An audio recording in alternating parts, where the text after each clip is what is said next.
인사드리겠습니다. 메이저 수학학원 홍희철 원장입니다. 안녕하세요. 네.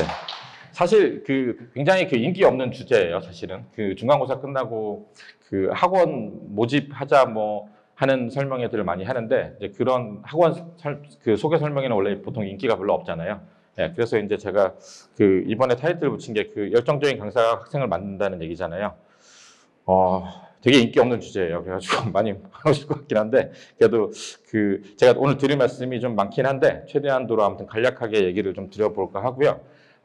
보통 저희가 중간고사 설명회를 중간고사 마치고도 많이 해요. 제가 다다음 주에도 더 하긴 하는데, 계속 설명회가 있는데, 중간고사를 마쳤으면 제가 이제 시험에 대한 얘기를 할 텐데, 사실 제가 지금 제 머릿속에 있는 시험에 대한 경향이랑 난이도는 다 작년 거죠.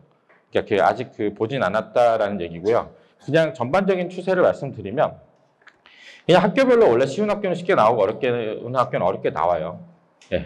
근데 이유는 뭐냐면 선생님들이 이제 그게 학교의 약간 분위기나 전통이나 이런 것도 있긴 하지만 고등학교도 그렇고 중학교도 그렇고 처음에 와서 이제 애들을 가르치면 가르치면서 보통 아주 소소하게 문제 푸는 걸 보면서 단원 평가 같은 걸 보잖아요. 그러니까 단원 평가를 봤을 때 잘하는 애들이 굉장히 많으면 이거 이번에 좀 괜찮네 라고 생각하면 약간 문제 난이도를 올리겠다고 얘기를 하고요. 보통 이제 애들이 그냥 못하는 애들이 많네 라고 생각하면 이제 난이도를 맞추는 작업을 하는데, 일반적으로 이제 보통 이제 조금 시험이 어렵다는 학교 애들은 고등학교 같은 경우도 좀 자기가 잘한다는 애들이 가니까 이제 그런 게 있는 거고요.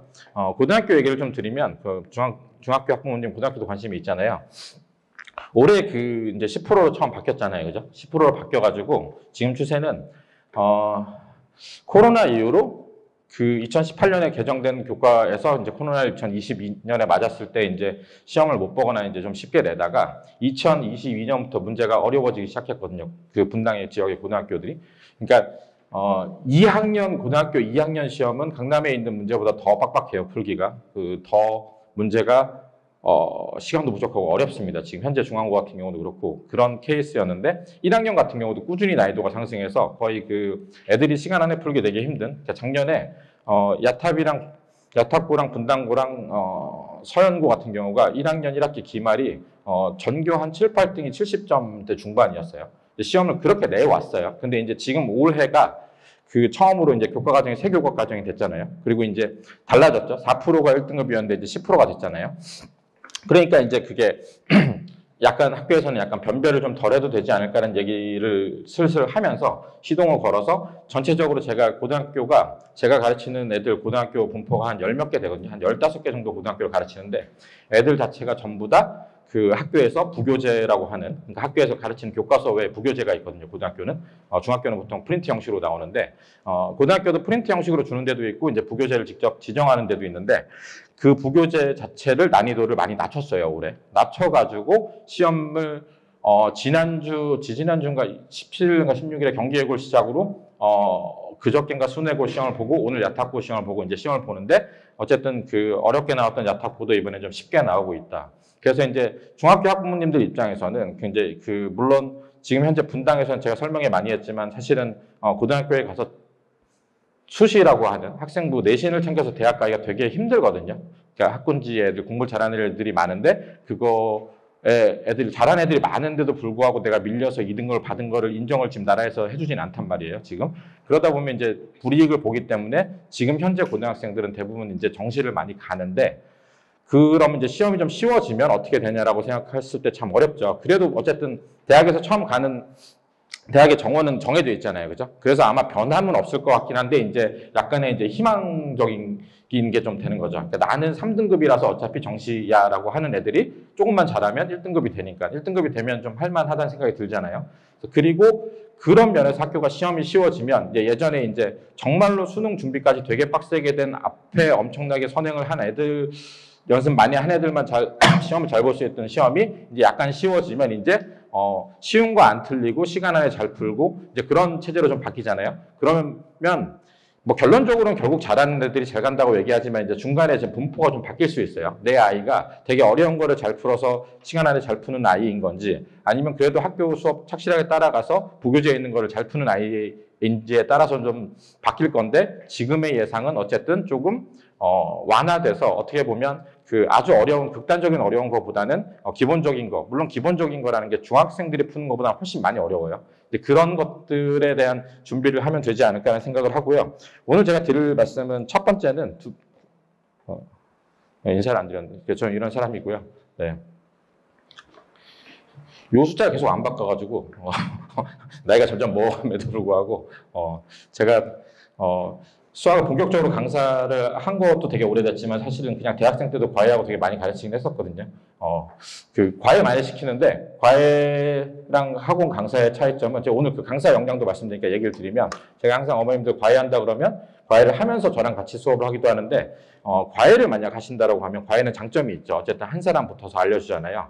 과외를 시키실 때 가장 많이 봐야 되는 건 이제 강사의 역량도 역량인데 그 역량은 뭐 잘 알아보시니까 제일 중요한 게 과외를 했을 때 학원에 있을 때보다 못한 점만 알려드릴게요. 만약 과외랑 학원을 할 때 뭐 과외 장점이 당연히 있는데 단점으로 생각하는 거는 딱 두 가지거든요. 과외를 하면 일단 공부량이 작아요.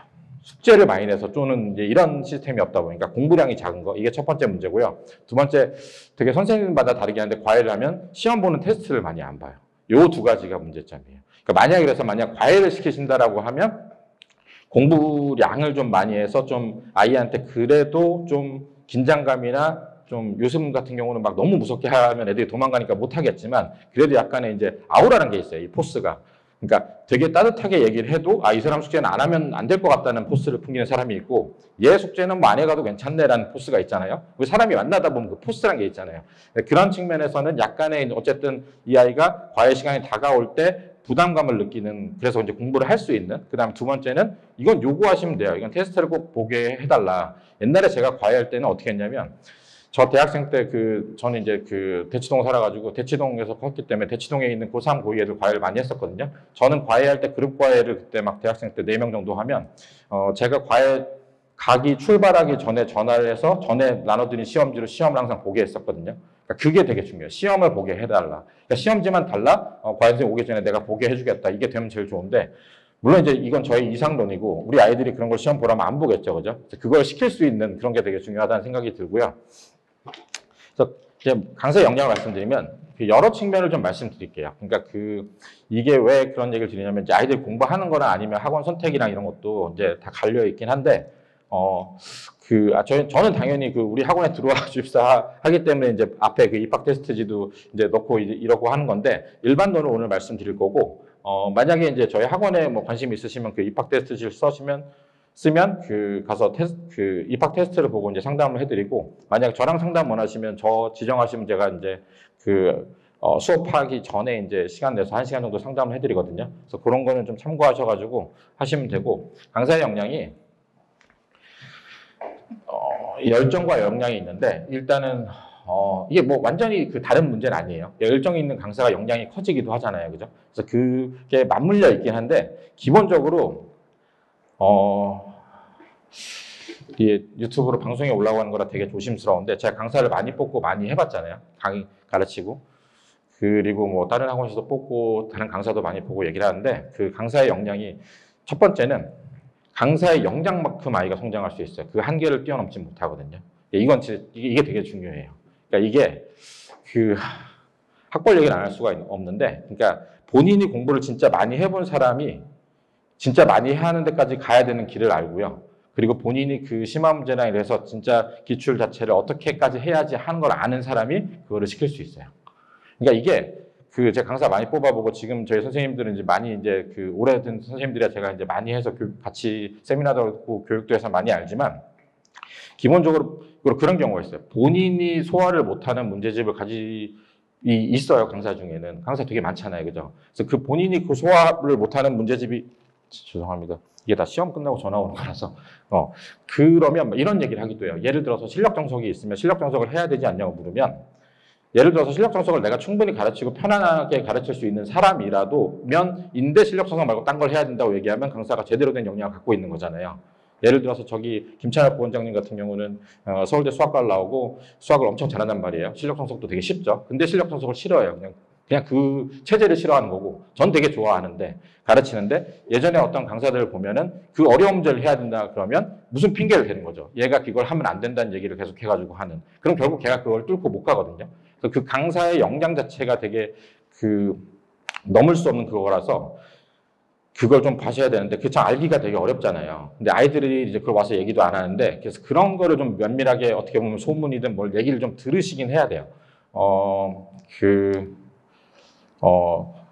조심스러운 얘기긴 한데, 예전에 이제 수학을 되게 잘 하지 못했던 분도 나중에 노력해서 이거를 뭐 연습을 되게 많이 해가지고 와서 이렇게 강의를 하는 경우가 있잖아요. 저희는 자기주도 수학학원이라서 그 내용 개념 알려주고, 물론 당연히 그 내용도 알려주고 개념도 알려주고 시험을 보는 거 테스트하고 오답도 하고 하지만 기본적으로 저희는 모든 교재를 가져오면 다 설명해주고 문제를 풀어주는 원칙을 갖고 있거든요. 그래서 강사를 뽑을 때 사실 제가 강의식 학원을 하면 강사를 뽑기 되게 쉬워요. 강의식 학원은 그것만 공부해서 수업 준비해서 쓰면 되잖아요, 자리에.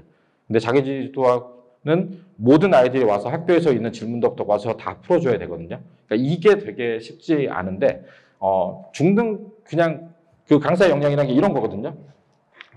초등을 보면 초등 자체를 어떻게 가르쳐야 되는지 아는지, 그런 게 있잖아요. 그죠? 초등을 정확하게 아는지, 뭐 중등을 어떻게 가르치고 고등을 어떻게 가르치는지를 아는 애가 있는데, 그리고 더 중요한 거는 또 거기서 얘기를 하면 얘가 여기까지 배웠을 때 어느 부분의 단원까지 아는지를 가지고 또 가르치는 그런 것도 있어야 되잖아요. 그래서 그게 굉장히 미묘한데, 그냥 아주 도식적으로 말씀드리면 얘 연산 잡고 식 쓰고 하는 거 알려주는 거랑, 예를 들어서 요거를 처음 진도 나갔을 때 어떤 단어 어렵게 해서 얘를 그 자체를 유형서 있는 거를 좀 성취를 만들고 그 다음에 심화를 하는 거랑, 그 심화를 만들었을 때 얘를 실제 그 시험 보는 데까지 내신 대비해서 시험 보는 거랑 이게 다 다른 능력이거든요. 다른 역량이고, 고등을 처음에 선행만 나갈 수 있는 강사도 있어요. 더 이상 그 뒤에 어려운 거는 못 풀어서. 선행을 나가는데 어떤 부분이 전 역량 이런 것도 보거든요. 단순히 선행을 그냥 내가 말로 전달하는 게 아니라 이 부분은 얘가 어려워하고 얘는 이런 걸 어려워하면 내가 여기서 얘를 어떻게 해서 이걸 끌어올리느냐도 되게 중요하잖아요. 그죠? 그래서 그걸 했을 때 진도를 나가서 여기를 기본을 닫고 심화를 풀고 여기서 내신을 하는 건 또 다른 강사의 능력이거든요. 아예 강사의 자질이 달라요. 그리고 거기서 나가서 분당에 있는 고1, 고3에 있는 거 수능 문제를 가지고 내신을 보는 데를 가르치는 거랑, 또 여기서 정시를 가르치고 수능을 하는 거랑 수리논술이랑 다 다른 역량이거든요. 제가 말씀드리고 싶은 거는 뭐 중등을 하는데 여기 수리논술까지는 필요 없는데, 예를 들어서 중등을 가르치면 여기 고등 내신을 할 줄 아는 사람이 가르쳐야 된다라고 생각을 하는데, 이제 되게 조심스럽게 아까부터 잠깐 망설인 이유는 그게 안 되는 강사가 있어요. 노력을 많이 해도. 너무 문제가 요새 어렵다 보니까. 강남이나 분당에 되게 어려운 문제 같은 경우는 몇 년이 지나도 그 문제를 가져왔을 때 그 자리에서 선생님이 바로 푸는 거는 진짜 공부를 잘했던, 수학을 잘했던 사람 아니면 되게 어렵더라고요. 그런 것도 좀 생각을 하셔야 될 것 같아요. 왜 그런 얘기를 드리냐면, 이게 자기가 여기 심화를 못 풀잖아요. 그러면 선행을 나갈 때도 예를 들어서 이게 있어요. 고등 1학기 걸 나가는데 만약에 이 강사가 역량이 좀 부족하거나 이제 심화를 못 풀거나 아니면 내신에 대한 어떻게 해야 되는지를 정확하게 모르고 있으면 그냥 이거를 되게 평면적으로 그냥 센 쭉 나가요. 너 알려주고 오답하고 알려주고 오답하고. 이거는 안 되거든요. 이걸 나갈 때 여기가 부족하면 여기를 더 시키고, 이걸 나가서 중간고사 범위 끝나면 뒤를 나가면서도 여기를 시험까지 끌어올리기 위해서 계속 복습을 시키고 심화시키고 해서 끌어올려서 이 아이가 단순히 이제 거기를 센 정도를 소화하는 게 아니라 거기서 중간고사 보기 위해서 뭘 해야 되는지 지속적으로 얘기하고 계속 시켜가지고 만들어 가야 된다고 생각하거든요. 그래서 그거를 만들어 놔서 이거를 시험 보면 이번에 지금 중간고사 보는 데 가서 애들이 시험을 볼 거고, 그게 잘 보든 못 보든 간에 내가 여기까지는 해야 된다는 게 되는 건데, 이게 안 되면 그냥 이게 쭉 나가다가 고등 가서는 이제 다 깨지는 거죠. 이런 것들. 이게 중등에서 가르치는 것도 되게 뭐랄까 중등을 하면서 제가 오늘 되게 두서없는 이유가 처음 하는 설명에 대한 내용을 해가지고 제 머릿속에 있는 걸 다 알려드리려다 보니까 좀 두서가 없는데, 말씀드리고 싶은 거는 그래서 강사의 역량 자체가 되게 중요하다는 얘기를 드리고 싶어서 그래요. 그러니까 이게 단순히 이거를 설명할 수 있는 능력이랑, 예를 들어서 중1에 처음 나갔을 때 이 부분은 설명을 해도 얘가 힘들어하기 때문에 내가 여기는 유형별로 이런 걸 알려줘야 되고, 여기는 내가 복습을 여러 번 시키고 어디까지 올라왔을 때 성취도가 됐을 때 내가 그 다음 거를 가르칠 수 있는지를 알고 있는 사람이 가르쳐야 된다고 생각해요. 저희 반 초등학생이 있는데, 초등학생이 와가지고 처음에 예를 들어서 그 지지난주에 저 초등 설명회에서 초등학생이 왔는데 되게 성실한 아이였어요. 되게 성실한 아이인데 이 아이가 이제 약간 그런 거 있잖아요. 내가 문제집을 풀면 처음부터 끝까지 하나도 안 빼고 다 풀고 동그라미를 쳐야 되는 아이였어요. 근데 이제 전에 학원에서 최상위를 6-인가를 하는데 거기 활용 부분이 안 되니까 거기가 계속 못 나가고 있는 거죠. 활용 부분을 못 했어요. 나머지는 잘 했는데. 근데 그 학원이 이제, 잘 안 가르쳐 준대요. 그냥 생각 다시 해봐, 생각 다시 해봐만 얘기하고 그 채점만 하고 이제 이런 거죠. 하나하나 그걸 다 알려주는 건 이제 너무 뭐 시간이 없던지 뭐 이렇겠죠. 그래서 제가 왔을 때 저는 이제 상담 제가 했는데 제가 했고 지금 저희 반이에요. 근데 이게 사실은 강사 입장에서 딱 보면 그 최상위의 6-2에 있는 내용은 사실 중1-1의 그냥 활용 문제 재판이거든요. 그러면 사실 그거 안 해도 되잖아요. 그죠? 안 해도 되면. 근데 이제 여기서 이제 강사가 갈린다고 생각해. 저는 근데 그 얘한테 가서 얘를 딱 처음에 봐서 얘기를 좀 들어봤더니 이게 물론 처음 보고 제가 어른이고 원장이고 야, 너 이거 필요 없어. 이것만 해 하면 하겠죠. 이제 그렇게 얘기를 하진 않았어요. 그러니까 이게 그냥 그때 가서 되게 설명을 했거든요. 제가 이거는 그 중학교에 나와서 네가 중학교 걸 하고 나면 충분히 다 풀 수 있는 건데 그래도 내가 보니까 네가 그 시험지 테스트 한 거랑 전에 풀었던 책을 보니까 너는 이걸 안 하고 하면 되게 기분이 좀 찝찝하고 좀 아니지라고 했더니 본인이 그렇대요. 되게 얌전한 아이인데. 그래서 얘기를 했어요. 1-1을 나랑 처음 나가대. 근데 대신에 6학년 거랑 달리 되게 오래 걸리고 되게 힘들 거야. 되게 힘들 건데 내가 도와줄 건데 되게 힘든데 그걸 하면서 내가 만약에 네가 1-1을 집에서 숙제를 잘해오면 이 문제 어려운 건 내가 왔을 때 수업 시간에 내가 조금씩 알려줄게 라고 하고 시작을 했어요. 그리고 1-1 나가는데 아니나 다를까 6학년 때까지 최상위랑 그걸 잘 풀던 아이가 1-1 개념 원리 처음 나갔을 때도 잘 안 풀리는 거예요. 되게 어렵잖아요. 그죠? 되게 열심히 오랜 시간 하는데 힘들잖아요. 그래서 그거를 알려주고 그게 되게 속 다독이면서 이건 원래 어려운 거고 많은 거야. 처음에 힘들어. 그래서 그걸 개념 원리를 하고 센을 하려더니 힘들어해서 RPM을 하고 뭐 제가 썼던 게 이제 수학의 힘을 하고 그 센을 하고 그래서 1단원을 4권을 풀었어요. 그러고 나서 지금 2단원을 나가기 시작하거든요. 그래서 2단원을 하니까 마지막 그때 센 정도 풀 때 되니까 이제 성취도가 한 70% 정도 됐어요. 70%, 80%. 근데 어차피 복습을 해야 되는데 그리고 이제 2단원을 하고 개념 원리를 하고 이제 지금 2단원 자체 센을 풀고 있거든요. 들어온 지 한 2, 3주 됐나? 그리고 제가 물어봤어요. 그 최상위 네가 보니까 그 6학년 건 여기가 훨씬 어렵고 이건 금방 한번 해도 될 것 같지 않아? 라고 얘기했더니 그 아이가 그거 안 해도 될 것 같다. 이렇게 됐거든요. 그러니까 저는 이제 그런 납득은 시키고 지나가야 된다는 생각이고 그러니까 그걸 어떻게 설득을 하느냐 어떻게 알아야 되는지를 아는 게 저는 강사의 역량이라고 되게 생각을 합니다. 그래서 그리고 저는 항상 얘기를 많이 말씀드리는데 중등수학 배울 때 고등수학 그 가르치는 사람한테 배워야 된다고 생각해요. 그러니까 중등수학만 내신을 하면 그 내신만을 잘 모으기 위한 꼼수를 너무 잘 알려주더라고요. 그거는 사실 고등수학에 도움이 하나도 안 되거든요. 그래서 그런 것들을 생각하시면 될 것 같아요. 왜냐하면 일단은 뭐 특목 자사고로 간다고 생각하면 중등 내신이 중요하지만 사실은 그게 아닌 경우에는 사실 중등 내신은 고등 내신 하기 위한 연습이잖아요. 그죠? 그래서 아까 제가 여기 시작하기 전에 말씀드린 게 좀 쉽게 시험 나오는 학교 아이들의 가장 큰 문제는 좀 빡세게 얼마큼 해야 되는 연습이 돼서 갔으면 좋은데 그 연습을 안 하고 가면 이제 고등학교는 갭이 너무 커서 힘들다는 얘기를 드렸잖아요. 그래서 중등 때는 좀 어렵게 고등수학을 하는 방식대로 배웠으면 좋겠다라고 하는 게 제 바람이고 그게 어떻게 보면 강사의 역량이라고 생각합니다. 거기서 이제 연결되는 게 이제 강사의 열정인데 그게 저희는 자기주도 수학학원이잖아요. 저희 강사분들한테도 항상 강조하는 게 뭐냐면 이 자기주도 수학학원은 강사가 얼마나 열정적이고 개입을 하느냐에 따라서 아이가 정말 많이 달라져요. 그러니까 사실은 그냥 왔을 때 그냥 되게 기계적으로 평면적으로 네가 있는 거 진도 다음 나가면 내가 설명해 줄게. 그러면 그 문제 모르는 거 알려줄게. 오답은 이거야. 체크하고. 여기까지가 끝일 것 같잖아요. 그죠? 그래서 그거를만 하는 강사는 저는 항상 그것만 하던 강사는 보통 저희 학원에 올해 좀 지나면 한 6개월, 1년 뒤면 없어지고 다른 분으로 교체됐던 것 같아요.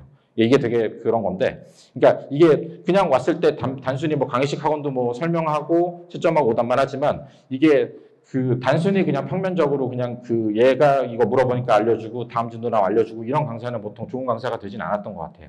그러니까 이 아이가 지금 이걸 나갈 때 내가 그러니까 계속 저는 계속 돌아다니면서 애들 강사 역량이 점점 더 올라갈수록 보이는 게 있잖아요. 이걸 힘들어하면 이게 되는 거고 얘가 지금 왜 의욕이 없으면 다음에 내가 목표로 뭘 줘야 되는 거고 그래서 지속적으로 그 수업을 하면서도 저희는 인터랙션이 되게 많이 하잖아요. 옆에 앉아서 그러면 계속 보여줄 수 있는 거죠. 그러니까 네가 지금 이거는 힘들지만 이걸 하면 다음을 뭘 하는 거고 그랬을 때 기출은 어떻게 되는 거고 이런 걸 보여줬을 때 아이들이 성장한다고 믿거든요. 그러니까 저희 반에 지금 저는 지금 내신 때는 되게 한가하거든요. 어제도 계속 너무 할 일이 없어서 그 제자리에 가만히 앉아 있었는데, 이게 저는 이제 고3, 고2는 화목에 되게 그러니까 제가 수업이 이렇거든요. 월수금은 중등 저학년이랑 고1까지를 가르쳐요. 제가. 그리고 화목은 제가 3시에는 초등학생들을 가르치거든요. 그리고 나서 이제 오후에는 고2, 고3을 가르치는데, 제가 내신 때 지금 왜 편하냐면, 죄송합니다. 제가 옷 좀 벗어야 되네. 너무 더워서. 오늘 흥분 안 하고 얘기하려고 그랬는데, 그러니까 제가 내신 때 한가한 이유는 초등은 내신이랑 저는 상관없잖아요. 그죠? 근데 초등 시간이 제일 바빠요. 초등 시간에 오면 하나하나 체크해서 채점하고 오답하고 이렇게 하거든요. 고2, 고3 같은 경우는 대부분의, 아까 말씀드렸지, 분당 지역이 대부분 정시랑 수리 논술이라서 내신에서 그렇게 급한 애들이 별로 없어요. 근데 제가 그럼 월수금에 왜 그럼 한가하냐라고 하면, 이 중등 애들 중에서 아까 저기 중1 학부모님도 계시지만, 처음에 이제 얘가 중등 선행 나가서 내신 볼 때까지 저랑 과정을 한 번에서 한 2번 정도 같이 하잖아요, 학원에서. 그러면 이 아이가 내신을 공부해야 되는 걸 뭘 해야 되는지를 보통 알거든요. 물론 안다고 다 실행하는 건 아니에요. 그러니까 알아도 하기 싫으면 안 하죠. 그거는 이제 또 다른 문제잖아요, 그죠? 사춘기가 왔을 때 뭐 자기가 여기까지 해야 되는 거 아는데 안 되면 그거는 이제 그 아이를 어떻게 달래거나 얼르거나 혼내거나 해야 되는 문제는 이제 어머님과 저가 같이 소통하면서 해야 되는 문제인데, 여자애들 중에서 저희 반에 중2, 중3 같은 여자애들 같은 경우는 수학을 잘한다기보다도 이제 열심히 하는 애들인데, 아주 특출나게 내정에서 잘하진 않지만 시험 중등 성적은 잘 받고 있고 고등 선행은 많이 나가는 애들인데, 얘네들은 제가 이제 처음 내신 왔을 때 처음에 힘들 때 어떻게 나가서 개념 원리 나가고 센을 나갔고 센을 복습을 하고, 그 다음에 그 고등 나가기 전에 심화책은 뭘 하고 나서 기출 문제를 어떻게 풀어서 예를 들어서 한 2개 정도 나왔을 때 이제 다음 선행을 나가고 이렇게 했을 때 제 진도를 나가는 게 있어요. 제 다른 영상에도 많지만. 그러고 나가서 이제 고등 선행을 하고 있을 때 내신이 다가오면 해야 되는 것들을 제가 그동안 계속 얘기를 많이 했잖아요. 그래서 그 준비를 항상 아이랑 가서 이번 시험 때 네가 다른 과목이랑 해서 어떻게 공부해야 되는 계획을 세우거든요. 그러면 이제 수학에서는 뭐 저희 나오는 워크북도 있고, 그럼 심화 문제는 어디까지 풀고, 그 다음 기출을 몇 개를 풀고 하고 어떻게 준비하고, 이런 것들을 계획을 세워서 한 1년 정도 실행하고 나면 중3 정도 되면 본인이 그 시험 전에 저랑 가서 얘기를 해요. 자기 이번에 이 시험은 뭐 잘 봐야 되고 아니면 뭐 그렇게 잘 볼 필요 없다는 애들도 있거든요. 중3은 특목자사고를 안 가면. 그러면 내신 전에 보통은 5주를 저희가 내신 기획을 하는데, 걔네들이 뭐 3주를 한다던가 6주를 한다던가, 그래서 그걸 해서 어디까지 하겠다고 자기들이 얘기하고 다음 걸 뭘 달라 그러고 이렇게 되는 상태가 되는 게 저는 아이가 성장하는 거고, 그거는 강사의 역량이 투영된 거라고 생각해요. 그래서 그런 게 되게 중요하지 않나. 단순히 그냥 문제를 알려주고 하는 게 중요한 게 아니라, 이 아이가 진짜 시험 공부를 하기 위해서 내가 뭘 해야 되는지를 몸에 좀 체득시켜주는 거. 그러니까 내신 중등 중에서 고등 선행을 좀 많이 하고 하면 2-1은 첫 시험이니까 좀 공부를 많이 시키거든요, 기출을. 3-1은 고등 선행 많이 한 애들은 많이 안 해도 돼요. 근데 2-2 같은 경우는 고등 선행을 많이 했던 애들도 좀 어렵게 나오는 학교에서는 이게 영재 갖고 준비한 애들 때문에 도형을 되게 어렵게 내면 사실 좀 소화가 힘들거든요. 그래서 그런 아이들 같은 경우는 자기들이 얘기를 해서 여름방학 때 미리 2-1을 복습을 하기도 하거든요. 그래서 그런 것들을 시킬 줄 아는 게 되게 중요한 것 같고요. 그런 관련해서 이제 강사가 열정을 보이면 더 나아가서, 저는 사실은 이제 애들 입시 관련해서 작년 같은 경우도 외국 가는 애들 자소서랑 면접도 제가 봐줬거든요. 밤 10시에 여기 남았던 자기소개서도 보고 면접 보고, 그런 것들을 제가 수업 시간에도 애들 하나하나 그러니까 중학생들 같은 것도 물어봐요. 너 어디 뭐 외고를 갈래? 자사고를 갈래? 어떻게 해서 저기 갔던 애들은 어떻게 됐고, 이런 얘기를 계속 하니까 그런 것들이 어떻게 보면 애들이 가서 엄마한테 가서 나 어디를 가야겠다 얘기를 하고, 그럼 그렇게 가려면 언제부터 저랑 어떻게 해서 어떻게 한다. 그래서 면접까지 보고, 이런 것들이 되면 그러니까 열정을 더 이제 많이 부린 거죠. 그렇게 되면 그 아이들이 그게 변화되면 어머님도 좋아하시는 것뿐만 아니라 얘네들 자체도 저에 대한 믿음이, 아니면 뭐 저희 학원에 다른 선생님한테 믿음이 되면 그 자체를 모든 이제 일을 상담을 하기 시작해요. 예를 들어서 저한테 이제 친구 관계까지 상담해서 좀 힘든데, 그 여자애들은 그런 게 있잖아요. 그 여자애들은 신뢰가 너무 커지면 자기가 머리를 잘랐는데 이쁘냐고까지, 그게 좀 힘든데 그런 건 상대를 하진 않지만, 기본적으로 그래서 예를 들어서 지금 고1 간 애들이 동아리 선정하면 동아리는 어떻게 하는지, 그래서 저 동아리 지원서도 첨삭을 해줬었거든요. 그러니까 단순히 이제 수학학원이다 뭐 이런 걸 떠나서, 저는 이제 그게 어떻게 보면 저희는 일주일에 3번씩 만나서 그 인터랙션을 하기 때문에 굉장히 영향력이 크다고 생각하거든요. 그래서 그것들을 잘 보고 학원과 선생님을 선택해야 되지 않나. 좀 안 좋은 점은 인터랙션이 되게 심하게 되면 이제 그 강사의 약간 철학 같은 게 아이한테 전염이 많이 될 수 있어요. 그래가지고 죄송한 얘기지만 저는 이제 제가 2, 3년 전에 결혼을 했는데 결혼이 되게 늦었잖아요. 그래가지고 예전에 저한테 오랫동안 배웠던 애들은 제가 당연히 비혼주의자인 줄 알고 저한테 배웠던 애들 중에서는 연애도 안 하고 결혼도 안 하겠다는 애들이 많았어요. 그리고 제가 결혼 발표를 했을 때 굉장히 충격을 먹은 애들이 많죠. 그래서 그게 굉장히 아이들의 이제 인생에서 이제 시험 보는 것뿐만 아니라 그게 열정이 전되면 그 아이들이 되게 바뀌거든요. 그래서 그런 강사를 만나는 것도 괜찮다고 생각해요. 물론 이런 게 사실은 공교육 내에서 학교에서 이루어져야 되는 일인데 그거는 학교에 좋은 선생님들이 되게 많아도 그 애들 자체의 분위기 자체가 그렇게 하기 되게 쉽지 않거든요. 그래서 이제 그런 것들을 좀 생각을 하시면 좋을 것 같다는 생각이 들었어요. 그래서 그런 얘기를 드리려고 제가 얘기를 했었고,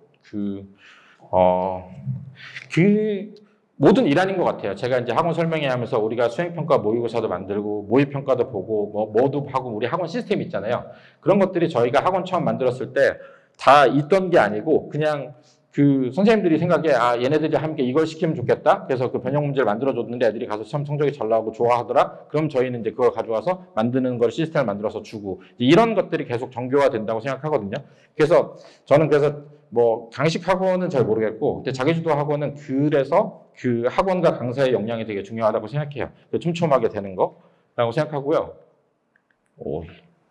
이게 저고요. 그래서 저희 강사 있는 선생님들 한번 소개를 좀 해드리려고요. 오늘 재미없을 수도 있는데 이게 제가 처음 강사 시작할 때 썼던 멘트거든요. 제 소개 글에 있어요. 홈페이지에. 정확한 개념을 이해하는 거. 근데 착각하시는 분들이 정확한 개념을 이해하는 것 자체가 굉장히 완결된 수학적 언어로 논리 정연하게 증명을 해서 이 아이한테 완결된 걸 알려주면 정확한 개념이 된다라고 생각하시면 안 된다고 생각해요. 그런 건 일어나지 않아요. 그러니까 예를 들어서 제가 수학을 했던 걸 보면 제가 처음에 실력분석 배우고 한 게 좀 어렸을 때긴 하지만 이 고등수학이라고 하는 공통수학 1학년의 대수 파트가 이게 쭉 인수분해부터 이어지고 이걸 하려고 여기까지 됐구나. 여기가 이게 쭉 이어지는 거구나라는 게 제 느낌에 실력분석을 한 3번 이상 봤을 때였어요. 그리고 실력분석을 보고 대학 가는 걸 공부를 하고 그 다음에 나중에 강사를 하면서 제가 개념을 보니까 이 개념이 이 개념을 가지고 이렇게 다 이어지게 된 거고 이 개념이 정수구나라는 거를 나중에 깨달았어요. 그러니까 제 얘기는 이 개념이 너무 괜찮다고 강사가 이 개념 자체가 너무 아름답지 않냐. 본인은 이제 득도를 했으니까 그 개념을 이렇게 멋있게 내가 증명해 준 내가 되게 멋있어는 전 도움이 된다고 생각하지 않아요. 그러니까 그래서 제가 자기주도 수학학원을 하고 있는 이유도 스스로 강사가 알고 그거를 개념을 알려주지만 알려준 게 문제 적용되는데 본인이 풀어보고 다음 거 나오고 여기는 나중에 이어지는 거 설명했을 때 어느 정도 알아듣지만 또 나중에 가서 모르는 게 나오면 이게 같은 내용인 걸 알려주고 이게 계속 반복돼서 약간 나선형으로 올라가야 된다고 생각하거든요. 단순히 개념이 아니라 개념을 가지고 개념에서 적용되는 문제를 보고 거기서 심화는 여기까지 갈 수 있고 그래서 우리가 끝을 보는 고등학교 1학년 수학은 여기까지 가는 걸 보고 다시 봤을 때 이게 거기서부터 이어지는 거니까 이 개념이 중요하구나 라는 걸 깨달아야 된다고 생각을 해요. 그러니까 이게 되게 한 번에 딱 제가 강의를 여기서부터 멋있게 해서 2차 방정식은 이게 모든 거야 라고 펼쳐다 본들 그거를 다 집중력 있게 듣는 아이도 별로 없을 뿐더러 그거를 문제에 적용할 수 없다라는 거. 어머님도 생각해 보시면 알 거예요. 옛날에 수학 공부 다 하셨잖아요. 우리나라는 다 강제로 하는 나라니까. 그래서 그렇게 생각해 보면 그 자체가 정말로 이게 어떻게 되는 걸 알게 되기까지는 그 자체 단순하게 수업만 들어서 알 수 있는 건 아니라고 생각하거든요. 그래서 그런 개념으로 얘기한 거고요. 저는 이거는 되게 중요하다고 생각해요. 빡세다는 건 학생에 따라서 되게 다를 수 있지만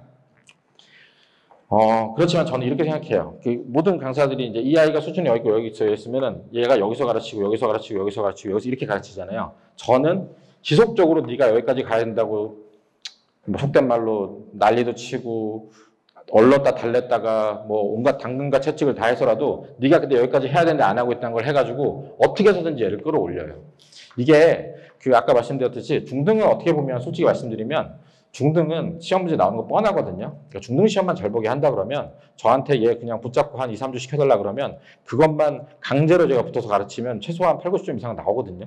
그건 안 나오기가 되게 힘들어요. 가끔 안 되는 경우도 있는데 너무 싫어하면. 근데 고등 같은 경우는 이게 분당에서 시험 보려면 제가 항상 얘기하는데 이게 0이면 이런 바가 있어요. 여기를 공부량을 넘어가지 않으면 점수가 어차피 여기가 나와요. 이게 되게 비참한 현실이거든요. 그래서 그 아까 강사의 역량을 얘기 드린 게 그 강사들 중에서 그게 역량이 안 되면 이렇게 얘기하는 사람들이 있어요. 그거 어차피 중학교 때 못하는 애들 얘는 어차피 고등학교 가서 못해라는 얘기를 하는 경우도 있어요. 저는 그건 되게 안 좋은 태도라고 생각하거든요.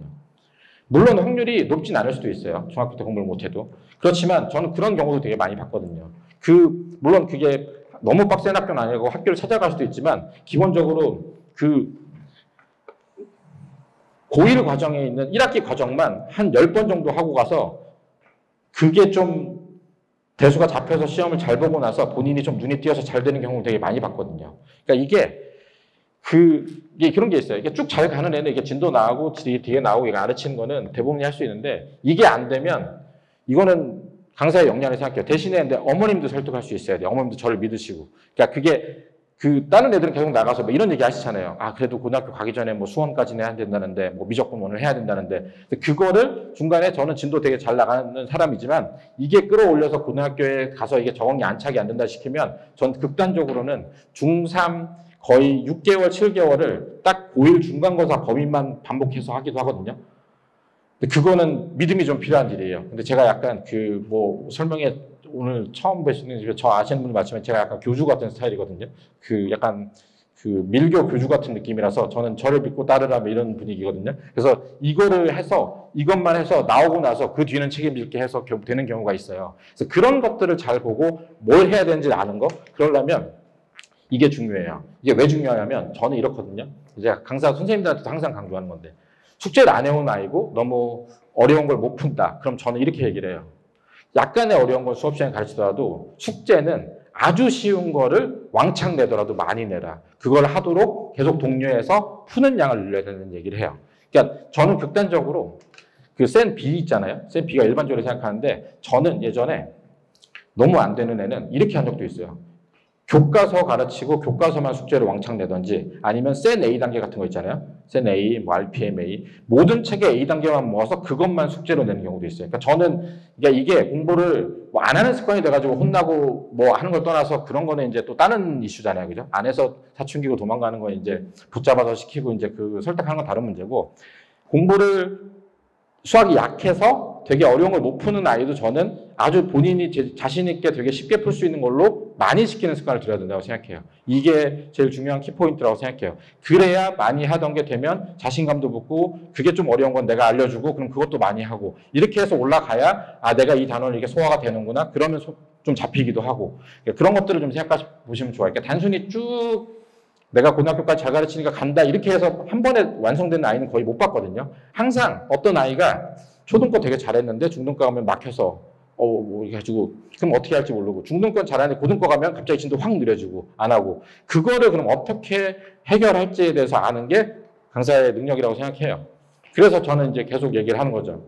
물론 동기부여를 좀 네거티브적으로 하긴 해요. 저는 칭찬을 위해서 하는 사람은 아니에요. 그게 좀 죄송한 얘기긴 한데 근데 저 아시는 분은 알겠지만 저희 반 애들이 저 싫어하지 않아요. 분위기 되게 좋거든요. 그렇지만 이거는 저는 애들 너무 좋아하고 애정해서라고 생각하는데 저는 이제 칭찬해서 잘했다라는 얘기를 하는 사람은 아니고요. 심지어는 저희 반에 내정 중에 전교 1등도 있고 수학 내정 중에서 남녀 제일 잘하는 중3애들이 우리 반에 있는데 걔네들도 저한테 잘한다는 얘기를 한 번도 못 들어봤어요. 그랬더니 지지나준 건 앉아서 남자애 2명인데 얘 전교 1등이고 제가 반에서 1등 했는데 제발 자기가 지금 4년 다니면서 한 번도 못 들어봤는데 잘했다라는 말 한 번만 해달라고. 그래서 제가 한 20분 정도 끌다가 그래 잘했어 이렇게 한 번 얘기했는데 저는 그런 얘기를 이거는 제 개인사라서 저희 엄마 아빠가 저를 칭찬을 잘 안 하는 부모님들 커서 제가 칭찬을 못 하는데 그렇지만 저는 이제 반대로 어쨌든 굉장히 팩트 폭력을 날려서 동기부여를 하거든요. 이러다 가서 너 물이나 길러라 얘기를 하는데 그거를 기분 나쁘게 하진 않는다는 거. 굉장히 유쾌하게 하기 때문에 기분 나빠하진 않는데 근데 그거를 계속 듣고 하면 애들이 해야 된다는 생각을 하게 된다는 거. 물론 해야 된다는 생각을 하게 되는 기간이 좀 길 수는 있어요. 사춘기도 오고 하면 이제 얘들이 머리는 알고 있어도 내가 한다고 뛰어들면 몸이 피곤하니까 안 하는 경우도 있는데 그런 게 되게 중요하다는 얘기를 하고요. 이 오답 관리는 제가 얘기를 하면 그거 있잖아요. 일단 그런 게 있어요. 그러니까 제가 다른 학원에서 오다가 제가 상담을 하면 일단 책 풀던 거 가져오라고 얘기하거든요. 가져오라고 하는 이유가 책을 보면 곳곳에 비어있고 오답 안 되는 경우가 너무 많아요. 전 그건 진짜 싫어하거든요. 그러니까 그런 건 있어요. 원스텝, 투스텝, 쓰리스텝이 있어. 쓰리스텝 어려운 거 안 했어. 원스텝, 투스텝. 여기까지는 괜찮아요. 이건 나중에 하면 되니까. 근데 막 중간중간에 비어있고 채점도 안 돼 있고 쭉 왔는데 RPM 같은 경우를 풀었다고 보는데 뒤에 두 단원 남았대요. 근데 앞부분을 봤더니 막 채점도 안 돼 있고 막 개판이 되는 경우가 있어요. 그거는 좀 지양하셔야 될 것 같아요. 그거는 진짜 안 좋은 거거든요. 그러니까 저는 그래서 그때는 보통 어머님들도 그렇고 애들한테 얘기를 해요. 애들한테 물어봐요. 너 이거 지금 이게 오답이랑 하나 안 되는데 지금 저 첫날이잖아요. 예전에 제가 초보 강사 때 첫날 오면 얘를 내가 그냥 제 강사 입장에서 그냥 솔직하게 말씀드릴게요. 강사 입장에서는 얘를 어쨌든 잘 현혹시켜서 나를 좋은 사람이라고 해야 학원을 계속 다닐 거 아니에요. 얘도 만족시켜야 되고 어머니도 만족시켜야 되잖아요. 그래서 옛날에는 오면은 뭔가 그 애한테 진도 나가거나 뭐 그 계획을 짠 다음에 굉장히 수학적으로 다른 학원에서 들으면 안 되고 뭐 알긴 알지만 굉장히 딱 들으면 오, 얘 되게 머리 좋고 수학이 이렇게 멋있게 되는구나 하는 거 보여주려고 노력했어요. 초보 강사 때 얘기해요. 초보 강사 때 딱 보면은 아, 요거는 요렇게 생각하는 거지. 저도 이제 수학을 하면서 그런 게 있잖아요. 이게 사람들이 다 외워서 푸는데 사실 이런 거야. 되게 멋있는 것들이 있을 거 아니에요. 이런 걸 많이 보여줬어요. 그러면 이제 가서 이제 엄마가 물어볼 거 아니에요. 어땠어? 오, 근데 수학은 되게 특이하게 머리가 좋고 잘 가르치는 것 같아. 이제 이런 것들을 초보 강사 때 했거든요. 저는 이제 초보 강사가 아니잖아요. 오래됐고 뭐 그냥 믿으시라는 의미에서 저는 왔을 때 정말 재미없지만 첫날 온 애를 아이한테 물어봐요. 이거 너 지금 안 하는데 이거 너 안 하는데 어떻게 됐지? 이걸 다 안 하는데 그 RPM 여기 안 했는데 그냥 이거 접고 새 출발 할래? 아니면 여기 오늘부터 지금부터 앉아서 다 그 오답해주면 내가 다 알려줄 테니까 오답을 먼저 할래? 라고 물어봐요. 근데 그러면 아이들마다 달려요. 근데 아이디가 와가지고 아 저기 전에 건 못 읽고 새 출발하려고 그럼 저 새 출발해요. 그럼 어차피 다시 쌤 푸니까. 근데 그런 애들이 있어요. 그게 되게 찝찝했던 애들 있잖아요. 그러면 첫날 4시간 동안 제 자습실 안 보내고 쭉 채점시켜서 모르는 거 알려주고 그것만 해요. 그거 진짜 지겹잖아요. 그것만 하면 학원 나갈 수도 있거든요. 근데 그거를 저는 시켜요. 그래서 그거를 시키고 대신에 얘기는 해줘요. 네가 여기 오늘 이걸 하면 너무 힘들었. 제가 칭찬은 잘 안 했지만 너무 힘든 건 안다. 근데 그거라도 이걸 하고 나서 내가 새로운 거 뒤에 나갈 때는 알려줄게. 얘기를 하고 하기 때문에 그런 이제 그 비지 않고 오답을 하고 이제 이런 게 되게 중요하다고 생각을 하고요. 첫 번째. 근데 그런 건 있어요. 논문에서 보면 제가 항상 또 얘기하는 게 있지만 이 오답을 단순히 문제 풀고 오답만 하는 것보다는 전체 제복습이 훨씬 효과가 있다는 얘기가 많거든요. 그러니까 어머니들 믿기지 않으시겠지만 한 번을 풀어서 맞은 거는 다음에 풀면 꼭 맞을 것 같지만 꼭 그렇지 않거든요. 어떻게 풀었는지도 모르고 그리고 이게 유형서기 때문에 계속 똑같은 거 하다 보면 그냥 우연히 맞았는데 제대로 잘 모르는 경우도 많아요. 오늘 시험 본 고1 여자애가 공부를 되게 안 해서 제가 요새 실갱이 중인데 되게 시험이 쉬운 학교에서 학교 프린트만 풀면 90 몇 점 나오는 학교 가서 지금 고등학교로 가서 제가 그렇게 잔소리를 해서 많이 해야 된다고 했지만 이제 공부를 안 해서 부교재에 있는 거를 간신히 한 번 보고 반 정도 보고 어제 밤 와서 저한테 이런 얘기를 하더라고요. 너 이걸 부교재 빨리 다시 풀어야지라고 얘기했더니 아 이거 한 번 풀었는데 또 풀어요? 이제 너무 황당했죠. 보통 한 10번을 풀어야 되거든요. 10번을 풀어도 시험장 가서 하는데 이걸 한 번 풀었는데 또 풀어요? 근데 내가 너무 열이 받아서 너 지금 여기서 다 풀어봐. 내가 다 맞으면 보내줄게. 그래서 어쨌든 어제 풀었어요. 아까 저 그 설명 준비하는데 아침에 시험 수학만 보고 전화 왔거든요.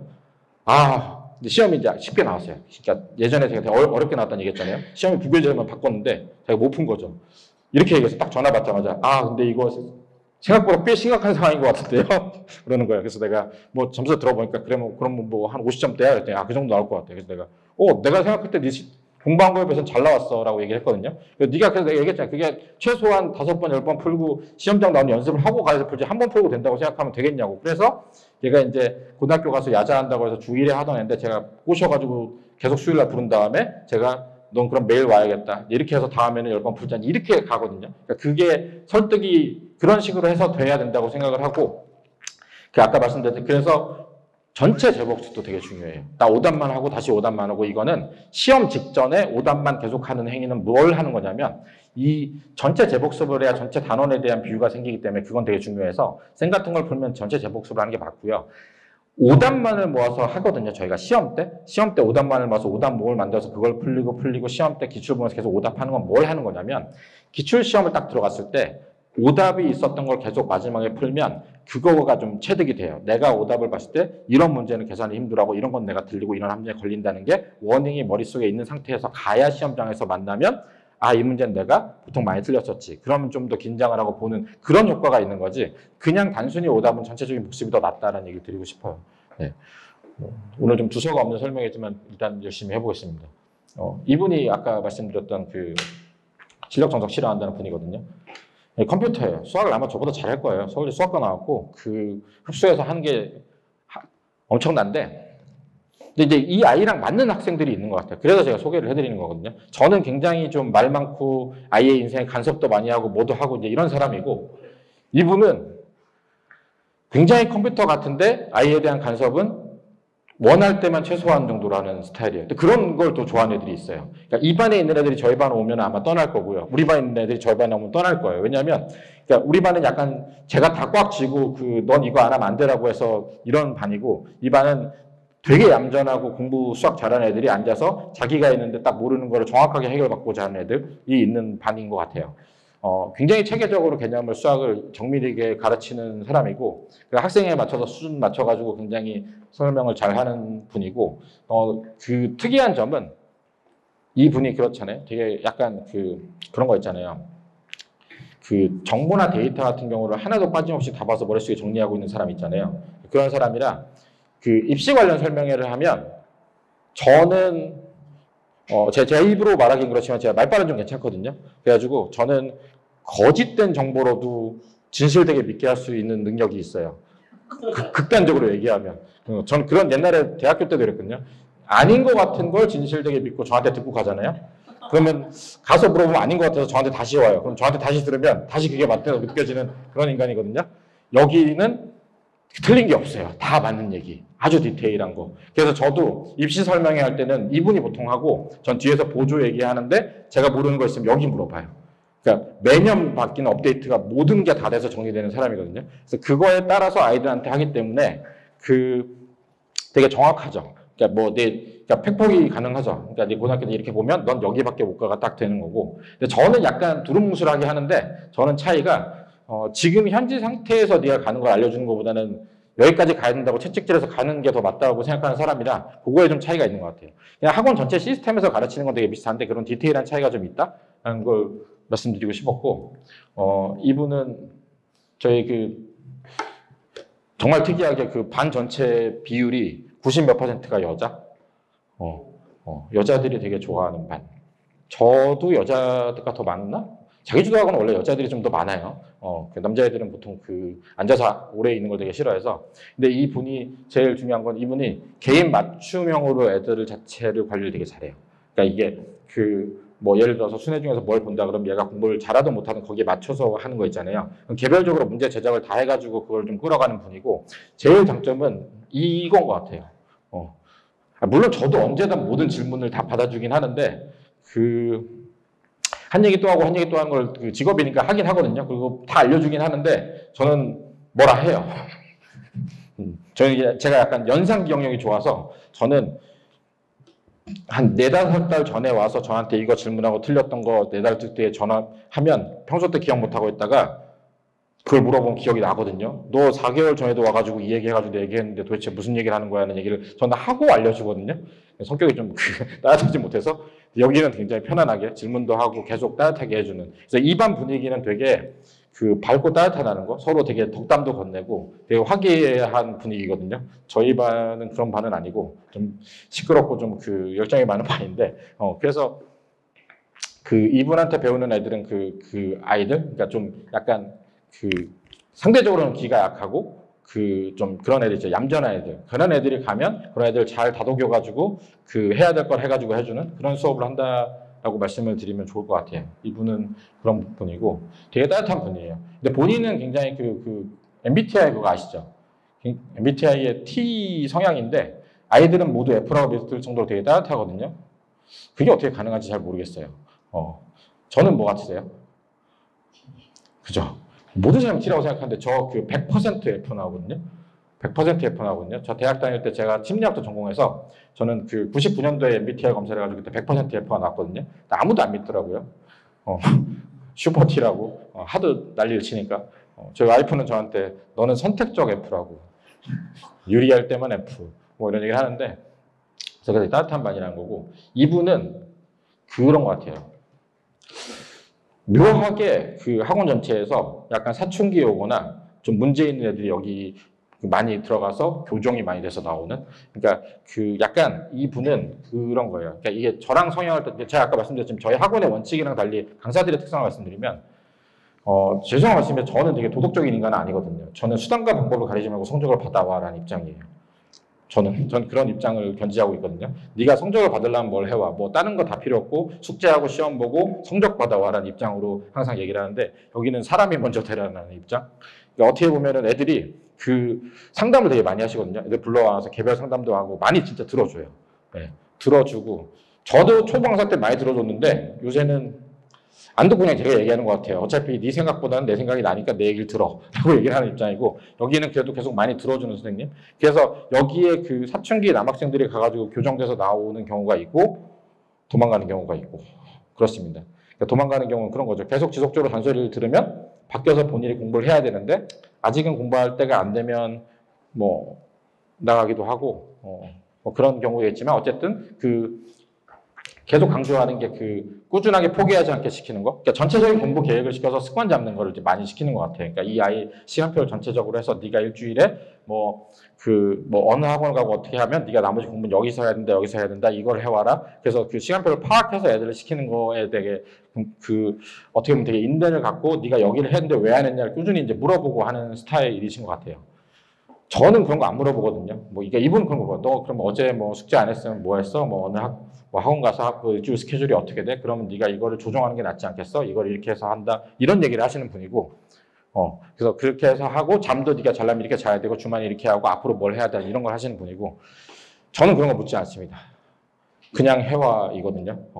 뭐 네가 그게 스케줄이 바쁘면 뭐 그거를 빼던가 밤에 잠을 안 자던가 일단 해와가 제 입장이고. 이러다 보니까 제 입에는 가면 안 될 것 같죠. 생각보다 인기가 많아요, 애들한테. 안 믿기시겠지만. 저희 박상민 강사님인데, 이분한테 저희 반에 있는 고3 오랫동안 고등학교 배웠던 애가 그 약신 논술한다고 반에 토요일날 가 있거든요. 제가 이분의 특징을 보니까 이분이 수학을 제일 좋아해요, 저희 학원에서.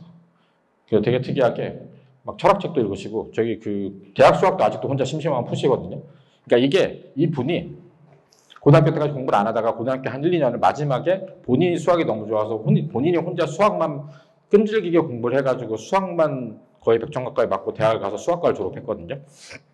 다른 과목보다도. 그래서 그 자체에 대한 경험으로 애들한테 이렇게 얘기를 많이 하는 것 같아요. 그러니까 이게 단순히 문제를 많이 풀고 하는 것보다 하나를 보고 내가 어떻게 이 수학을 끈질기게 풀어놔야 되는지, 그러니까 굉장히 그 문제를 바라봤을 때 생각을 되게 많이 강조하는 분이라서, 그러니까 어떻게 보면 그런 애들 있잖아요. 그러니까 그 문제를 푸는데 한 문제를 되게 오래 잡고 생각하는 애들 있잖아요. 저는 그게 그 초중등 고등학교 문제 수준에 따라서 네가 생각해봐야 안 되는 시간이 저는 정해져 있어요, 제 머릿속에. 그래서 너는 그거는 어차피 못 푸는 거니까 물어봐라는데, 이분은 그래도 꾸준히 본인이 하려고 하는 아이들이 결국은 마지막에 그거를 딛고 일어선다는 생각을 해가지고 그거를 그 한 문제를 붙잡고라도 시켜가지고 끝까지 풀리는 스타일이고, 그 다음에 그걸 되게 중요시 하더라고요. 그러니까 개념 정리할 때 개념을, 저는 이제 약간 개념을 알려주고 문제 풀고 다시 개념한다 그랬잖아요. 이분은 개념을 암기시켜가지고 다 쓰게 하는, 백지에 쓰게 하는 거를 집에 안 보내더라고요. 그래서 저희 반 고3애가 되게 편하게 다니다가 저희 약식 논술하러 가서 토요일 아침 9시에 와서 저녁 6시까지 붙잡혀가지고 전체적인 모든 수학 있는 거 개념 다 외워서 쓰고 풀고 이렇게 하고 있거든요. 그래서 그런 것들도 어떻게 보면 강제가 필요한 아이들은 좀 좋지 않을까라는 생각이 들어요. 네. 이 본인이 써놓은 건데 설득하는 강사는, 이분이 약간 완전 이과형 사람이라서 저는 공부를 해야 되는 이유에 대해서 굉장히 감성적인 얘기나 제 맘대로 얘기를 하는데, 통계 데이터를 가져와서 넌 어차피 안 된다고 해야 된다는 얘기를 하고 뭐 이런 분이에요. 직업 통계 데이터 가져와서 안 되는 얘기하고 성적 있는 거 데이터 가지고 얘기하는 스타일이라서 그런 거고요. 이분은 정정권 쌤인데, 이분도 본인 경험이 되게 중요하신 분인 것 같아요. 이 옛날에 예술을 하다가 뒤늦게 공부를 스타일. 그래서 그 본인 자체가 대학 가서도 3중 전공을 해가지고 공부를 진짜 열심히 잘한 스타일이라서 되게 성실한 스타일이거든요. 그래서 이 강사의 참된 가치라고 본인이 소개를 쓴 이유가 자기가 했던 것처럼 아이들이 자기랑 감화돼서 그 자체가 굉장히 삶에 대한 태도가 되게 진지해서 열심히 했으면 좋겠다, 이렇게 가르치는 분이라서 이 반도 되게 따뜻한 반이더라고요. 되게 따뜻하게 대해주고 같이 동행하자 이런 분이고, 중요시하는 거는 이분은 문제 풀 때 그런 거 있잖아요. 식을 우리가 쭉 쓰잖아요. 그럴 때 어떤 문제를 보면 풀이 방법이 여러 개가 있잖아요. 그죠? 근데 여러 개가 있는데 그걸 강사들마다 틀려요. 여러 개를 다 알아야 된다는 입장이 있는 사람이 있잖아요. 여러 개를 다 고민을 해봐야 되는 걸 아는 입장이 있고요. 그것도 의미지만 저는 이런 입장이거든요. 저는 얘기를 하면 저는 네가 번뜩이는 아이디어나 네 머리로 인해서 그 좋은 풀이가 생각나는 건 알파 플러스 알파고 나는 본질적으로 수학의 본질적인 보수적인 풀이를 알아야 된다는 입장이거든요. 저는 시험장에 들어갔을 때는 네가 컨디션이 좋아서 팍팍팍팍 풀리는 날도 있지만 안 되는 날이 있지 않냐. 안 되는 때는 보수적으로 원래 푸는 방식대로 접근해서 풀어서 최소한의 그 미니멈 점수가 확보되는 게 중요하다는 입장이고 거기서 플러스로 네가 그냥 컨디션 좋아서 하면 더 좋고 있는 입장이고 여기는 그런 것들 자체를 여러 개를 풀이를 시킨 다음에 거기서 간소화돼서 그 최적의 풀이를 좀 찾아주는 연습을 좀 많이 시키는 것 같아요. 그러니까 이게 이분은 이렇게 생각하시니까 이게 풀이 자체가 길어지는 거는 오답이라고 생각을 하시는 분이라 그렇게 하는 거고 저는 항상 정통 방법에 의한 보수적인 거를 가르쳐서 그거에 익숙해지는 거를 반복해서 좀 많이 시키는 스타일이고 그렇게 하는 게 저희 학원 그거라고 생각하시면 됩니다. 여기까지가 인트로인데 1시간 지났어요. 어떡하죠? 사실 학원 소개는 근데 그냥 질문만 받아들일 수 있을 것 같아서 오늘은 사실 아까 말씀드렸듯이 제가 오늘 강조한 거는 좀 두서없긴 하지만 그거를 알려드리고 싶었어요. 그러니까 강사의 역량과 강사의 열정이 얼마나 아이들을 바꾸는지. 그러니까 이게 저는 그렇거든요. 자기주도 학원에 대한 평가는 사실은 그렇더라고요. 제가 학부모님들 만나보면 자기주도 학원은 평가가 되게 좋은 분이 있고 되게 안 좋은 분이 있고 극단적으로 갈려요. 이게 이제 그러니까 이게 그냥 강의식 학원 일반적으로 많으니까. 저는 근데 그게 뭘까라고 되게 많이 생각을 해봤는데 그게 그거라고 생각해요. 물론 경험이 안 좋은 거겠죠. 애가 뭐 공부 안 했을 수도 있지만 기본적으로 자기주도 학원은 강사 역량이 정말 중요해요.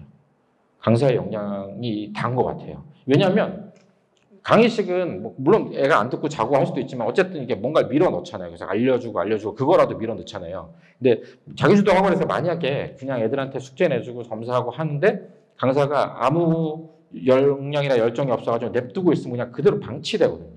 저는 이게 제일 안 좋다고 생각해요. 그러니까 안 되면 이거를 어떻게든 끌어다 놓고 시켜서 바꾸려는 노력을 하는 강사가 중요하다고 생각하거든요. 근데 그게 이제 단순히 열정만으로 되는 게 아니라 아까 말씀드렸듯이 그 역량도 되게 중요한 거예요.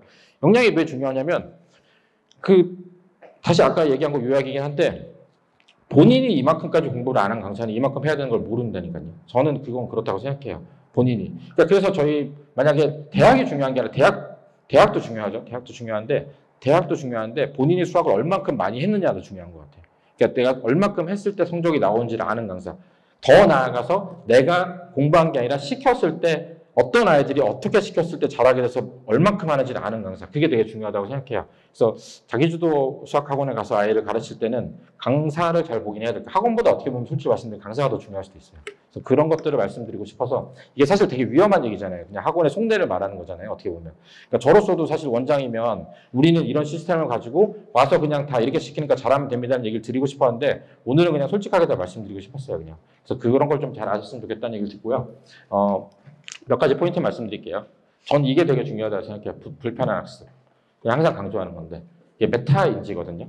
그러니까 제가 저는 이제 맞춤형 강의를 하니까 맞춤형이라는 게 뭐 애가 있는 수준 그대로 끌고 간다는 건 아니에요. 잘하게 하려고 하는데 애들한테 중에서 초상위권, 그러니까 극단적인 상위권을 가서 고2, 고3이 되면 아이들한테 제가 공부법까지 관여를 하거든요. 거기까지 안 가면 공부법 관여를 안 해요. 그러니까 뭐 어차피 공부를 안 하는 애들은 공부를 시키는 게 더 목적이지. 그러니까 예를 들어서 공부를 하는 걸 잘 안 하던 애가 하루 종일 수학만 했다. 그런 거를 터치하잖아요. 잘했다고는 얘기를 안 하지만 뭐 그렇게 하라고 얘기를 하는데 이게 불편한 학생이 뭐냐면 메타인지가 공부법으로 얘기하면 하루에 한 과목만 쭉 파는 것보다는 2시간 단위로 끊어서 공부를 하는 게 더 좀 좋거든요. 이게 어떤 거냐면 예를 들어서 그러니까 계획 세울 때랑 좀 다른 문제긴 한데 수학 하나만 쭉 그날 공부를 해요. 그러면 굉장히 뇌 자체가 수학을 보면서 계속 쭉 이어지기 때문에 굉장히 공부가 잘 될 때가 있어요. 특히 애들 중에서 그런 애들 있어요. 공부를 하다가 계속 안 하고 있다가 밤 되면 새벽 시간 되면 쭉 달리는 애들 있잖아요. 저는 그것도 나쁘지 않다고 생각하거든요. 그게 공부량을 늘리는 방법이긴 한데 이게 효과적에서는 끊어서 하는 게 훨씬 효과적이에요. 그래서 제가 이 경험이 있는 게 예전에 제가 성남외고를 가르쳐가지고 서울대를 보낸 애가 있는데 걔가 공부량이 많지 않은데 되게 물론 머리도 좋은 집 애긴 해요. 좋은 집 애긴 한데 굉장히 나눠서 끊어서 하는 거를 잘 해서 어떻게 보면은 더 기억이 오래 가더라고요. 이게 왜 그러냐면 이게 어떤 과목을 공부하려고 앉았을 때 거기를 봤을 때 그걸 집중해서 쭉 들어가는 데까지 시간이 좀 걸려요. 뇌가 걸리고 그러다 보면 쭉 들어간 상태에서 하는 게 훨씬 효율적일 것 같잖아요. 근데 그거를 2시간을 끊고 딱 나온 다음에 다른 과목을 펼치면 다시 그 과목에 적응하는 데서 뇌가 또 시간이 걸리잖아요. 근데 그 적응하는 과정이 그 기억을 인출하고 넣고 빼고 하는 거거든요. 그 자체가 굉장히 기억을 오래가게 하는 방법이에요. 저희 그 기억하는 게 변연계라고 하는 단기 기억 단체가 그 해마에서 이렇게 장기 기억으로 전환되는 게 있거든요. 그래서 장기 기억으로 전환되려면 그 보통 뇌에서 많이 강조하는 게 복습이죠, 그죠? 근데 복습도 있고 뭐 각인 효과 이런 게 있는데 이 꺼냈다 넣었다 하는 인출 연습이 제일 중요하거든요. 그러니까 그 인출 연습에 가장 좋은 게 불편한 학습. 그러니까 이게 중간에 끊어서 하는 거. 테스트를 봐서 틀려서 각인되는 거. 이런 거거든요. 그러니까 그래서 제가 학원을 하면서 가장 중요한 게 아까는 선생님들도 특성을 말씀드렸지만 학원에서 공통적으로 하는 거는 가장 중요한 게 객관적인 것도 중요하지만 그래서 테스트를 계속 보게 하고 채점하고 오답을 하게 하고 이제 이런 것들이 있는 거고 그리고 더 불편한 거는 이런 거죠. 이 강의실에서 이렇게 눈으로 보고 있으면 다 아는 것 같잖아요. 그거 안 풀린다니까요. 제가 항상 얘기하지만 한 번을 본인이 풀고 가면 안 풀린다니까요. 이게 그리고 이렇게 해서 틀렸을 때 아이가 모르는 단계가 한 3개 있잖아요. 모르는 단계가 된 게 어려운 문제 틀렸어요. 근데 이게 문제가 3단계로 풀어야 되는데 그거 있어요. 2단계까지는 푸는데 여기가 모르는 아이는 한번 제가 이걸 알려주면 다음 풀면 이걸 맞잖아요. 이 2단계 이상 모르는 아이는 제가 단계별로 알려주고 다시 풀어도 못 풀어요, 이거. 그러니까 이 단계까지 가고 틀린 걸 하고 다시 본인이 풀고 시험지에서 다시 풀고 그래야 시험장 가서 풀 수 있거든요. 그래서 그런 것들을 하기 위해서 뭘 해야 되냐? 불편하게 본인이 스스로 계속 오답을 하고 풀어야 되는 거죠. 시험도 보고. 그래서 그 얘기를 좀 드리고 싶고 제가 강조하는 게 그거예요, 사실은. 그래서 제일 아이들이 싫어하는 오답하는 걸 제가 계속 강조하는 게 애들이 제일 싫어하는 게 채점이랑 오답이잖아요. 그죠? 그래서 그것들을 강조하는 거고 복습은 아까 말씀드렸듯이 시험지 마지막에는 오답만 하는 게 중요하지만 중간에는 전체 재복습을 하는 거고 저희가 스스로 노트에다가 다 손을 쓰고 하는 게 물론 그게 수리 논술이랑 뭐 서술형에 도움되는 것도 있지만 이 자기가 직접 스스로 풀어야 내가 이걸 풀 수 있다 아니다 아니면 가서 풀 수 있어요. 사실은 눈으로 보고 되게 멋있게 푸는 거 본다고 풀 수 있다? 그런 문제도 있어요. 그렇지만 다 그렇지 않다는 거. 그래서 그걸 좀 강조드려서 제가 항상 강조하는 게 이거라는 거. 그리고 객관적 검증도 이걸로. 제가 어머님들 오시면 그런 얘기하는 경우 있잖아요. 얘는 고등수학을 3번 봤어요. 저는 사실 정말 죄송한 얘기지만 열심히 하셨네라는 얘기를 하지만 사실 믿지 않아요. 저는 저희 입학 테스트 나온 걸 보고 점수 보고 얘기해요. 아니면 기출평가를 보고. 그러니까 이게 그냥 단순히 내가 가서 그 강의식에서 듣던 자기주로 듣던 본인이 풀었던 여러 번 본 것도 중요한데 여러 번 보는 성향이 늘는데 실제적인 성취는 항상 그 객관적인 데이터로 보셔야 돼요. 객관적인 데이터는 나라에서 공인되거나 학교에서 공인된 시험지. 학원 시험지 말고. 학원 시험지는 보는 게 별로 의미가 없어요. 학원 시험은 솔직히 말씀드리면 제가 여기서 시험률을 10문제를 내면 우리 학원 전체 애들 다 빵점 받는 시험지도 낼 수 있어요. 그 의미가 없잖아요. 그런 건 언제든지 조작이 가능하잖아요. 보통 입학 테스트는 다 어렵죠. 그래야 다닐 테니까. 그죠? 그잖아요. 그래서 그거는 별로 의미가 없고 저는 그래서 입학 테스트로 만약 요거 보기 싫으면 중등 같은 경우는 기출 문제 테스트를 하기도 해요. 그러면 어쨌든 얘기할 수 있잖아요. 너 그 가서 분당중 걸로 몇 점 받았어? 그러면 네가 여기가 부족한 거야? 아니면 넌 괜찮은 거야? 넘어가자. 이런 얘기를 할 수 있으니까. 그래서 그런 항상 그 아이를 판단할 때는 테스트를 보고 하시는 게 좋은 것 같다. 근데 집에서 테스트 보라면 반항이 심하겠죠. 그럼 보통 학원 와서 이제 그 입학 테스트는 이런 걸 보고 상담을 하기도 해요. 그러니까 만약에 이제 입학을 안 하시더라도 테스트를 보고 싶다 그러면 테스트 신청해서 제가 상담하고 그리고 다음 계획도 얘기해 드리면 그거 가지고 하셔도 돼요. 그게 더 중요하다는 얘기를 드리는 거고. 그리고 이 테스트가 또 중요한 게 그런 게 있어요. 얘네들 그 쌤 같은 거 풀면은 다 그 단원별로 유형별로 유사한 거 계속 풀잖아요. 그 막 위에 있는 거 개념 정리된 거 보고 시험을 봐야 그걸 안 보고 자유자재로 어느 단원인지 모르는 거를 풀어볼 수 있어요. 그래서 시험지가 되게 중요하다는 얘기를 드리는 거예요. 그래서 학원에 시험지가 진짜 많거든요. 그래서 시험을 계속 본다는 거. 그래서 아까 말씀드렸듯이 그런 거 있잖아요. 저희 시험 보고 나서 정말 아깝게 틀리면 기억에 오래 남잖아요. 근데 그런 각인 효과가 아까 말씀드렸던 장기 기억에 넘어가는데 가장 도움이 많이 되는 거고 이게 그 메타인지 이론이긴 해요. 메타인지가 공부를 잘하는 핵심이라 얘기를 하잖아요. 자기가 자기 자신이 뭘 모르는지 아는지를 알고 거기에 대한 공부를 하는 게 메타인지라고 얘기를 하잖아요. 그래서 상위권 애들은 뭐 그런 얘기 많이 하잖아요. 되게 유명한 강사들 중에서 아는 것만 공부를 하지 말고 모르는 거 공부를 하는 얘기를 하잖아요. 아는 거 복습도 되게 중요해요. 또 까먹으니까. 그렇지만 이제 그거를 모르는 걸 어떻게 해결을 해야 되는지를 알려면 이 테스트를 계속 봐야 된다는 얘기를 드리고 싶은 거예요. 그러니까 이게 뭐 비단 우리 학원에서 이렇게 하니까 뭐 다니시라 이런 얘기도 당연히 하고 있죠. 저는 원장인데. 그렇지만 앞으로도 이제 그 중학교, 고등학교 계속 갈 때 그 얘가 어디까지 성취가 됐는지는 항상 그 객관적인 테스트지를 구할 수 있잖아요, 저희가. 그걸 보고 판단하시는 게 좋아요. 어디 가서 시험을 보더라도. 그래서 보통 테스트 결과를 부인하는 경우도 있죠.